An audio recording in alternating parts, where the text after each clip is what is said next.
to just keep up with the activity of the beavers. So.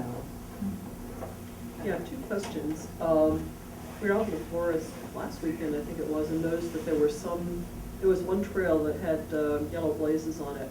I was just wondering what that was about. And then the other question is, where would we find out about programs? Are they posted or on the website? Yes, I'll answer the second one first. The programs, we have an interpreter's calendar that'll be posted May through September with the weekly programs. Or you can stop by the Nature Center mid-May, and you can pick up the calendar there. A lot of the times I'll post it in the local newspapers too. The schedule will be posted where? At the campground, and You at the also at headquarters. headquarters too. Okay. Yeah. You mean the web? And on the website, if What is the you, website? www.mass.gov,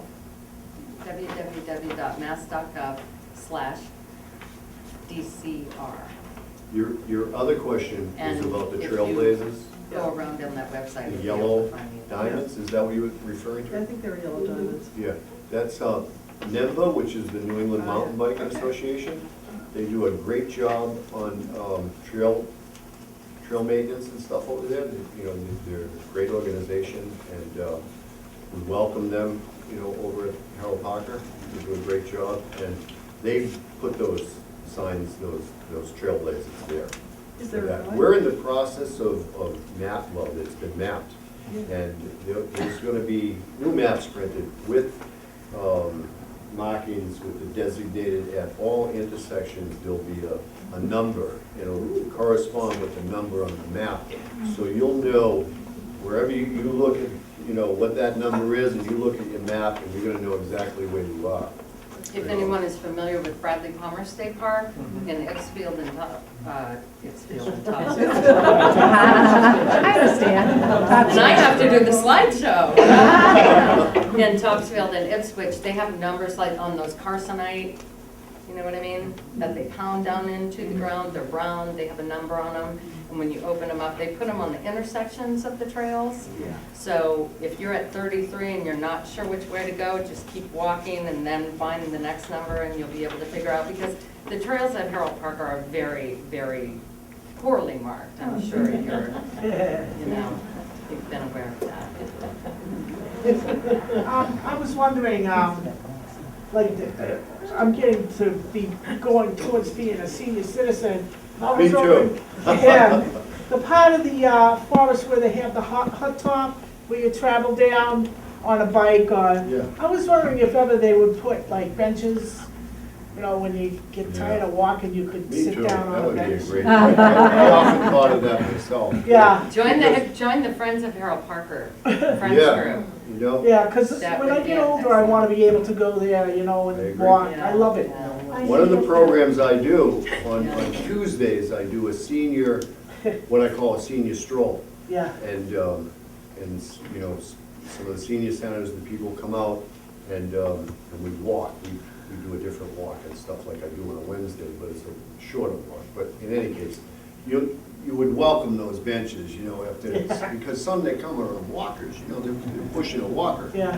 And they need to rest, so it's, that would be a great thing to have, right? One of They the have it at Horn Pond up in Yeah, move it. Woburn, yeah, Yeah. and I thought that was nice to have. Yeah. Be able to- I wanted to mention something while I'm seeing Walter here, sitting here. Last year, they did, himself and another gentleman, Don Lubin, right, did a study over at Harold Parker on the number of ferns. They went over there and they spent a lot of time over there seeing the ferns, what ferns were there. And there's actually like 39 or 40 ferns, right? I was amazed at how many different ferns there are. I just never knew that. And I've been calling them all the same thing. But we need these people like this to bring this to our attention. It's great, good stuff. That's right. That was one of the things I wanted to ask you about. Do you keep a listing of endangered plants or plant life in the forest? And do you keep a listing of wildlife sightings? We do, to a certain extent. They put together a great list of all the ferns, so we have that. And Any other endangered plants? There really aren't any. He's the guy that knows that stuff. There is actually up at Bear Pond. Bear Pond is one of the most interesting ecological areas, I think, in the forest. It's up in the northwest corner, sort of right off of Route 125. I mean, not that you could get there from Route 125. You have to hike up from Field Pond or down from the cul-de-sac on the end of Tamas Lane. And it's a bog. It's beautiful. Basically, We were there Wednesday, that was It our has hike a, Wednesday. Yeah. it has a black spruce bog, which is very, very unusual at this latitude. Most of the black spruce grows above the latitude of where Canada starts.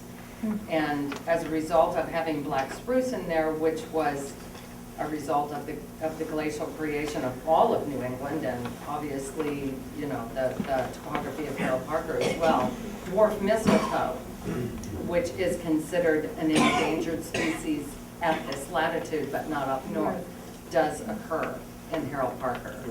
I live adjacent to, And Bear Pond, Oh, Bear Pond, yeah, and, Yeah, I wonder if it's still gonna be there with the beavers. I don't know. Like that. you know, It's killing the larches for sure. yeah, yeah. Yeah, so. It's a change in the forest, that's for sure. And, well, of course, I mean, always the forest changes, and sometimes we don't realize it because the forest is much older than any of us, you know. I'm adjacent to the 100 acres in North Reading. And the wildlife sightings are kind of amazing, but one of the things that my neighbor and I have seen, and we both swear to it 5 times, we've seen a, Tiger.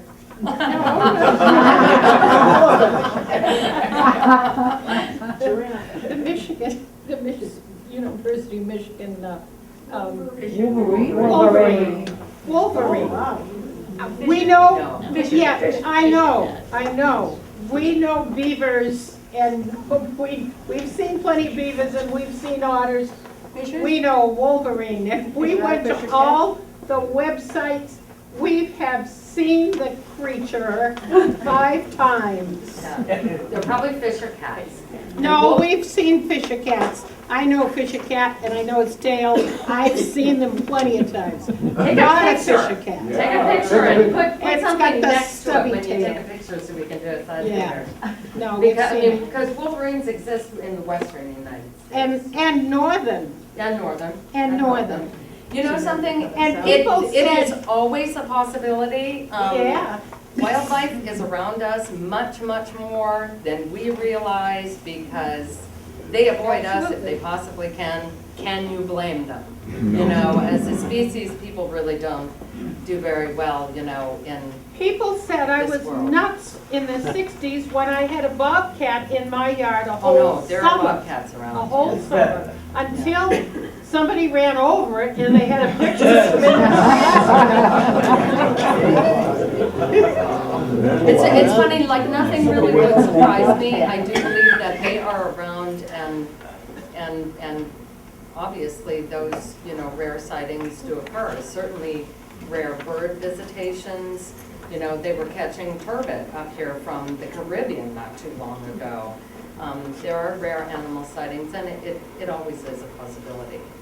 Mountain lions, that wouldn't surprise me either, you know, because historically, even wolves existed here, you know, in Massachusetts and New England, and it is a possibility. Yeah. But we should probably, oh, I'm sorry, go ahead. No, go ahead. No, we should probably move on because we have how's everybody doing? Do you want to, No, let's see. no, we can entertain a couple of questions first, go ahead. Who, is there any enemy besides us of the bee that No, I don't, Could you repeat the question because we can't hear that? Are there any predators of beaver besides people? In a Wolverine. maybe a coyote, Maybe coyotes. maybe, but, Interesting question. Oh, yes, sort of beavers, unchecked. Unchecked. Yeah.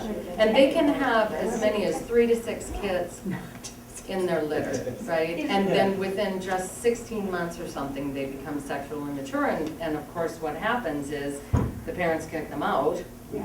have another, you know, group of babies, and then they just move out, and within just a couple of years, I forget what the growth curve is, but you can have something like 200 and something within just. Is there a season where they can be trapped or however you They say it? trap They trap in now. November. They're trapped now. Yeah, they're trapping now. As a matter of fact, the funds are available.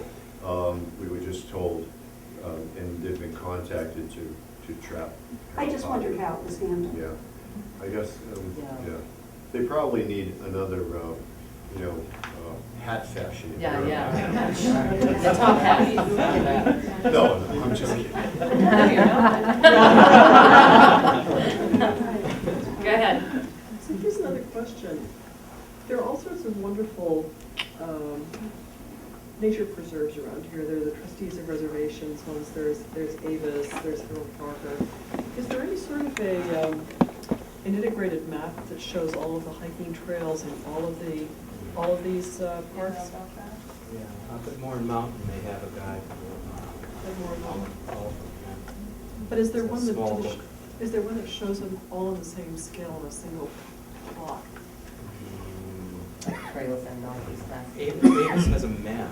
It's a very large map that shows everything all at once, all the scale. That's really tough. I mean, we have a hard time even producing maps of our own. We do have some of the maps in the back. This is our current Harold Parker State Forest. I don't think we have enough. We didn't expect this overwhelming response. Usually we have Come 3 to the people forest. sitting here, you know. We'll get you one. So this is our current trail map of Harold Parker State Forest. It's much better than the old one. I do have to say, it includes many more of the trails. There's a lot of social trails, what they call social trails, which is a euphemism for, you know, trails that people make voluntarily through the woods, and a lot of that is done from the presence of geocaching and all of these, you know, social woodland sports, I guess, that we live with now. And so there are a lot more trails than shown on the map, which is very confusing, and it would be great when we get the trails marked. Because when I was actually the interpreter at Harold Parker in '98 through 2000, and I used to run into lost people in the woods all the time. Where am I? Fewer hundreds, a lot more bikers now. Yeah, there are a lot more bikers. I mean, 10 years ago, even when you were hiking through the woods, you would never run into people. Right, yeah. Never saw anybody at all, and it's rare now not to see. We run with your baby, and that guy was 100, like, Yeah. oh, good eye. You dress your baby in orange. Yeah. The biking trail maps are actually more detailed than your maps, but a lot, but they leave out some of the stuff that's on your map. Yeah, So Yeah. I wish there would be an integrated one. yeah, yeah. And there's more letterboxes per square mile in There's a lot Harold of them in Parker Harold than Parker. any other place I've ever seen. It's really amazing. It's really amazing. And that's kind of a shame too, because in a way, it brings people out to the forest, which is a great thing. But it's starting to become litter. Letterboxing, geocaching, that idea came from Europe originally, and it started as people leaving like messages in bottles and then giving clues to where these bottles might be found, and they were finding that it just became trash in the woods, and so they had to police it in some way. Now, if you go on the geocaching website, there are hundreds in Harold Parker. They're trying to control it, but a lot of times people just go out there and put one in, and then they'll put it on the geocaching website. So, yeah. So we do have a slideshow about the CCC, which we should probably start because You know what? it's Quick quiz here. Let me just see. Let's see how many people spend a lot of time in the forest.